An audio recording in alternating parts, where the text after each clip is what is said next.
বন্ধু বান্ধৱীসকল মিtalimouvlogs চেনেললৈ আপোনালোকক স্বাগতম জনাইছো হ্যাপি ৰঙালী বিহু আপোনালোকৰ খবৰ নিশ্চয় ভাল আশা কৰো সকলো ভালেই থাকে যেন মোৰ খবৰ ভাল আজি গৰু বিহু বুলি ক'লে আমাৰ অসমীয়া মানুহৰ গাত ততেই নাথাকে বিহু আমাৰ জাতীয় উৎসৱ যেতিয়া আজি মই ঘৰত গৰু বিহু সৰুকুৰাকে কি উদযাপন কৰো আপোনালোকৰ লগত শেয়াৰ কৰিম ভিডিওটো যদি ভাল লাগে লাইক কৰি দিব কমেন্ট কৰি দিব সাবস্ক্ৰাইব কৰি দিব আৰু শেয়াৰ কৰি দিব এয়া আমাৰ মা হালধি খাজু কৰা হৈছে গৰু গা ধুৱাবলৈ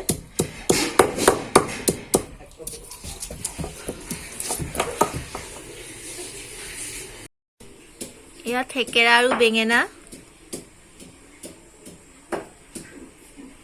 এয়া আমি গৰু গাত মাৰিবলৈ ৰেডি কৰিছো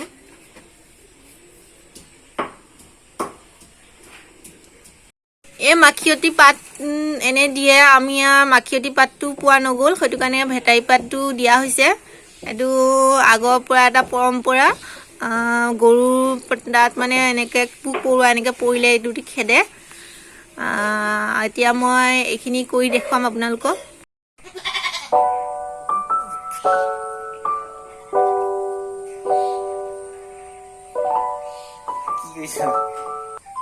এতিয়া হালধি মাহ সানিবলৈ লৈছে গৰু আমাৰ গৰু দুটাই তাৰমানে বেছিকে নাৰাখে আমাৰ গৰু চোৱা মানুহ নাই আজিকালি কাম কৰা মানুহো পোৱা নাযায় গৰু বিহু ক'লে খুব কিবা এটা ভাল লাগে আগফালে খাই দে ফুট এটা দি দে এজনী মাকজনী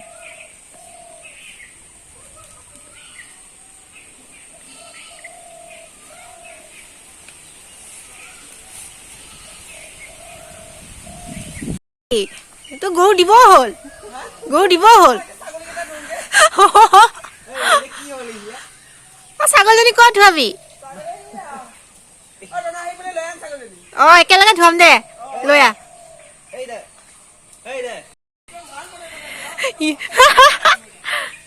ইমান দূৰৰ পৰা লাও খা বেঙেনা শাক মিছানে নহব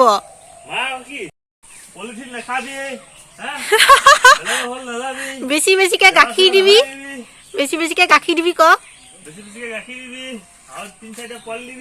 একেবাৰে সন্ধিয়া হলে আনিব নোযোৱাকে কষ্ট নোহোৱাকে কোবা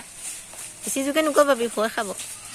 এই বস্তুটো খাই কোনে কোনে ভাল পায় মোৰ হলে বহুত ফেভৰেট কাৰ ফেভৰেট মোক কমেন্টত জনাব আমৰলি পোক পিঠা বনাবলৈ লৈছে মায়ে মই দুটামান বনাম আৰু ময়ো বনালো পিঠা মাৰ পৰা লৈ ময়ো এটা বনাই চাওঁ বুলি ক'লো যেন তেন হৈছে আৰু এটা পাইছো যেন তেন ইমানো এক্সপিৰিয়েঞ্চ নাই পিঠা পুৰা হ'লেও মই পুৰি বেয়া নাপাওঁ বাৰু সেইকাৰণে এটা পুৰি চালোঁ দুটামান পুৰিলোঁ বাৰু মই বাকীখিনি মায়ে পুৰিলে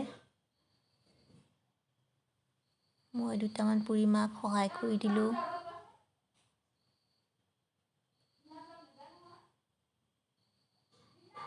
হৈছে আৰু এটা